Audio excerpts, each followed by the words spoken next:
तो एक दिन में कितने मिनट होते हैं और एक साल में कितने मिनट होते हैं? हर मिनट में 33 किसान खेती छोड़ते हैं। कहां भागते हैं? शहर में भागते हैं।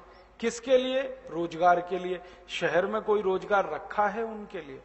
वो दिल्ली जाते हैं, बंबई जाते हैं, कलकत्ता जाते हैं, मद्रास चले जाते हैं और अंत में जहां नहीं जाना चाहिए वहां पहुंच जाते हैं, झुग्गी झोंपड़ियों में। मुंबई में धारावी नाम का एक एरिया है, वहां की झुग्गी झोंपड़ियों में लाखों लोग रहते हैं, जहां हम 1 मिनट खड़े नहीं हो सकते। धारावी में इतना कीचड़, इतनी गंदगी, इतनी बदबू, हम 1 मिनट नहीं खड़े हो सकते वहां। और लोग वहां 20-20 साल से रहते हैं। मैंने देखा है झुग्गी झोंपड़ियों के आसपास सरकार की कुछ योजनाओं के सीमेंट के पाइप पड़े रहते हैं नीचे डालने के लिए। उन सीमेंट के पाइप में लोगों के सालों साल गुजरते। इस भारत देश में शहर की जो आबादी है ना, हैदराबाद, मद्रास, बेंगलोर, दिल्ली, कोलकाता, ये जो शहर माने जाते हैं, मेट्रोज, इनकी आबादी का 65% हिस्सा झुग्गी झोंपड़ियों में रहता है। 65% हर शहर का, इंक्लूडिंग हैदराबाद। हैदराबाद का भी यही हाल है, सिकंदराबाद का भी यही हाल। 65% हिस्सा झुग्गी झोंपड़ियों में रहता है। और मुझे इतना दुख है ये कहते हुए कि झुग्गी झोंपड़ियों में जितने एरिया में, जितने वर्ग फीट में 5-5 लोग रहते हैं, उतने क्षेत्र में तो जेल में कैदी भी नहीं रहते।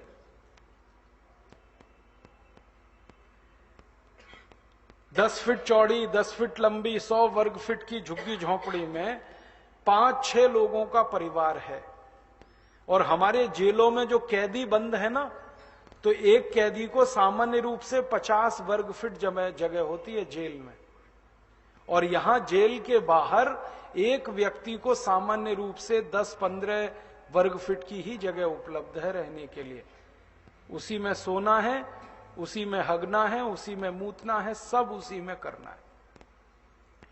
और आप तो कल्पना नहीं कर सकते कि वहां पीढ़ियां दर पीढ़ियां रहती हैं। सास ससुर भी रहते हैं, उनके बेटा बेटी भी और बहू भी रहते हैं, नाती पोते भी रहते हैं। कैसे जीवन कटता होगा हम तो सोच नहीं सकते, क्योंकि हमने कभी रह के नहीं देखा।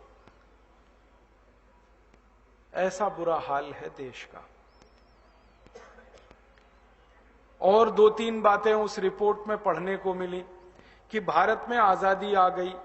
आजादी के बाद सबसे बुनियादी चीज जो हर व्यक्ति को चाहिए, स्वच्छ हवा, वो उपलब्ध नहीं है अब इस देश में। स्वच्छ हवा के बाद चाहिए स्वच्छ पानी, वो उपलब्ध नहीं है इस देश को। रिपोर्ट में कहा, अर्जुन सेन गुप्ता कमीशन की रिपोर्ट में 6,38,365 गांवों में से 5 लाख गांव में स्वच्छ पीने का पानी नहीं है लोगों के पास। 5 लाख गांव। और उन 5 लाख गांवों का ये हाल है कि 10 से 15 लीटर पीने का पानी, 1 बाल्टी पीने का पानी लाने के लिए उन गांवों में माताओं को सवेरे 3 बजे सोकर उठना पड़ता है, 2-2.5 मील पैदल जाना पड़ता है, 1 बाल्टी पानी लाती हैं, फिर घर का खाना बनाती हैं, फिर दोबारा से 1 बाल्टी लेके जाती हैं, फिर पानी लाती हैं, तो दोपहर का खाना बनता है। इसी में उनका जीवन खत्म होता है, बाल्टी भर भर के लाने में। 5 लाख गांवों का ये बुरा हाल है। रिपोर्ट का कहना है कि 5 लाख गांव के नागरिकों को जहां जरूरत है वहां पीने का पानी नहीं मिल पा रहा है। जहां जरूरत है, घर के सामने नहीं मिलता है। स्वच्छ हवा नहीं, पीने का पानी नहीं। और इससे भी ज्यादा खराब बात उस रिपोर्ट में है कि भारत के गांवों में रहने वाली जो माताएं हैं, बहनें हैं, उनमें से 2/3 माने 75% माताओं और बहनों को सवेरे सवेरे संडास जाने के लिए संडास घर की व्यवस्था नहीं है। उनको सड़क के किनारे बैठना पड़ता है, खुले में बैठना पड़ता है। मैं कभी कभी गांव में जाता हूं और मेरे जैसे लोगों के ऊपर मुझे गुस्सा आता है, अपने ऊपर भी गुस्सा आता है।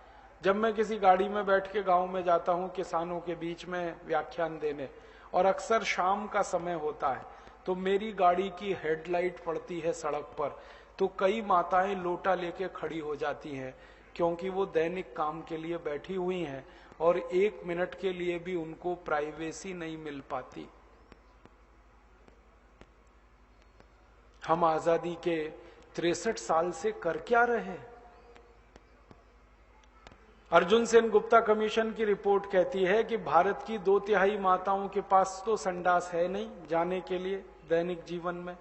इससे भी आगे वो ये कहते हैं कि ये 2/3 माताएं जब स्नान करती हैं तो चारपाइयां लगानी पड़ती हैं चारों तरफ से।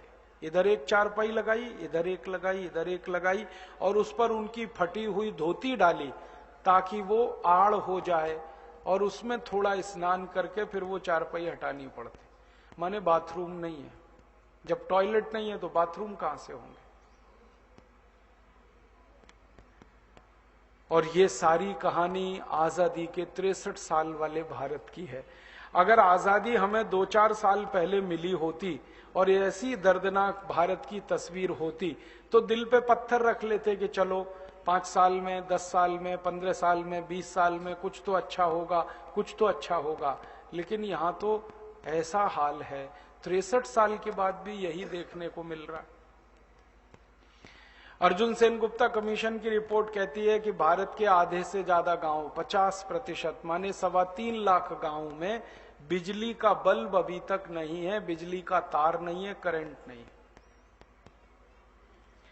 मेरा जन्म उत्तर प्रदेश के एक गांव में हुआ, अलीगढ़ जिले में।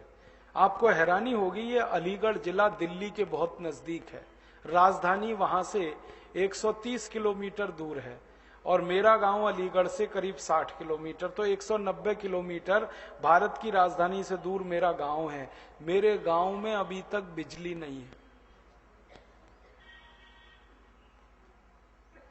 मेरे गांव के सभी विद्यार्थियों को अभी भी मिट्टी के तेल की लालटेन में पढ़ाई करनी पड़ती है। 21वीं शताब्दी का गांव है वो। ऐसे भारत में गांव है।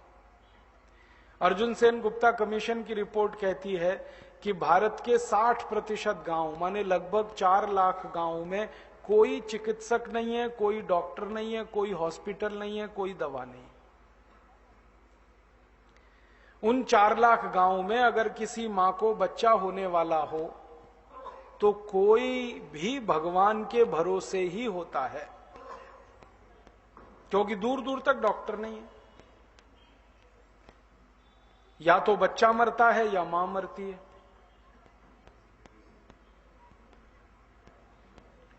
और अर्जुन सेन गुप्ता कमीशन की रिपोर्ट कहती है कि भारत की कुल जितनी माताएं बहनें हैं उनकी संख्या लगभग 50 करोड़ है। इन 50 करोड़ माताओं बहनों में 25 करोड़ माताओं बहनें हमेशा खून की कमी का शिकार रहती हैं। उनको एनीमिया है, रक्त अल्पता है, हमेशा। उनका हीमोग्लोबिन कभी भी नापो 7, 8, 6 के आसपास आता है। 25 करोड़ माताएं बहनें इस स्थिति में रहती हैं इस देश में हर दिन। अब आप सोचो कि जिन माताओं बहनों का हीमोग्लोबिन 6, 7, 8 के आसपास हो, वो मां बनती हो और बच्चे का जन्म कराती हो, तो ये तो बहुत बड़ा खतरा है उस मां के लिए और बच्चे के लिए। या तो बच्चा मरा हुआ पैदा होगा, या बच्चा पैदा होते ही मां मरेगी। खून ही नहीं है शरीर में। और हमारी देश की इसी अर्जुन सेन गुप्ता कमीशन की रिपोर्ट में कहा गया कि 50% से ज्यादा बच्चे जो ऐसी माताओं से जन्म लेते हैं जिनको खून की कमी है, जिंदगी भर कुपोषण का शिकार रहते हैं। उनका वजन हमेशा जरूरत से कम रहता है, मरते हैं। फिर 3 साल की उम्र नहीं देख पाते 50% से ज्यादा बच्चे इस देश। दर्दनाक है ये। बहुत अच्छा नहीं लगता मुझे ये सब कहना। कभी कभी दिल में बहुत ज्यादा तकलीफ हो जाती है। क्या कहूं इसके बारे में। एक ही मन में गुस्सा आता है कि 63 साल से हम कर क्या रहे हैं इस देश में, झक मार रहे हैं। इतनी गरीबी, इतनी दरिद्रता, इतनी बेरोजगारी, इतनी बेबसी, इतनी लाचारी इस देश में। एक बार तो मैं बहुत परेशान हो गया था मेरे जीवन में। आज से 10 साल पहले की एक सच्ची घटना सुनाता हूं। मैं उड़ीसा गया। कालाहांडी नाम का एक इलाका है, भारत का सबसे गरीब इलाका माना जाता है। वहां मेरा व्याख्यान था, मैं गया देने के लिए एक गांव में। तो व्याख्यान था, मैं पहुंच गया समय पर। 3 लोग आए थे सुनने के लिए। एक मैं था खुद, मेरा व्याख्यान सुनने के लिए, एक माइक लगाने वाला था, एक दरी बिछाने वाला था। 3 लोग आए थे। माइक वाले और दरी वाले की मजबूरी थी और मेरी भी मजबूरी थी। मुझे बोलना था, उनको माइक लगाना था, एक को दरी बिछानी थी, चौथा कोई नहीं था। मैंने माइक वाले से कहा, भाई यहां तो कोई आया ही नहीं, व्याख्यान किसको दूं? तो उसने कहा, मैं बैठ जाता हूं आपके सामने, मुझे ही सुनाओ। और उसने कहा, इसको भी बिठा लेता हूं दरी वाले को, हम 2 तो हैं। तो मैंने कहा, बाकी लोग? तो उसने कहा, आप चिंता मत करो, आप बोलो, हम सुनेंगे। और उसने कहा, मैंने माइक ऐसे सेट किए हैं कि घर घर में आवाज जा रही है, आप बोलो, वो सुनेंगे सब घर में बैठ के। तो मैंने कहा, भैया जो घर में बैठ के मेरा भाषण सुन सकते हैं वो मेरे सामने भी सुन सकते हैं। तो वो एकदम मायूस हो गया, माइक वाला, चेहरा लटक गया उसका। और उसने बड़े धीमे शब्दों में कहा, वो आपके सामने बैठ के नहीं सुन सकते क्योंकि उनके शरीर पर कपड़े नहीं है। तब मुझे उस दिन करंट लगा, झटका लगा, ऐसी भी गरीबी। तो मैंने कहा, भाई अब व्याख्यान क्या देना, मुझे तो इनकी गरीबी के दर्शन करा दो। तो उसने कहा, चलो एक एक घर में ले चलता हूं आपको। तो सबसे पहले घर में हमने दरवाजा खटखटाया। वो सरपंच का घर था, 10 फीट लंबा, 10 फीट चौड़ा, छोटा सा झोपड़ा, आधा टूटा हुआ, आधा बना हुआ। किवाड़ भी एक टूटा हुआ था, एक लगा हुआ था। पानी जगह जगह से टपकता था। हमने खटखट की तो सरपंच की पत्नी बाहर आई। तो मैंने देखा उस मां के शरीर पर ऊपर कोई कपड़ा नहीं था और नीचे उसने एक छोटा सा टुकड़ा लपेटा हुआ था, वो भी पूरा नहीं पड़ रहा था। हमने कहा, आप अंदर जाओ, अपने पति को बाहर भेजो। तो वो माता अंदर गई। उसका पति थोड़ी देर बाद बाहर आया तो मेरी आंखों में आंसू आ गए। वो वही कपड़ा लपेट कर आया था जिसको पत्नी लपेट के आई थी।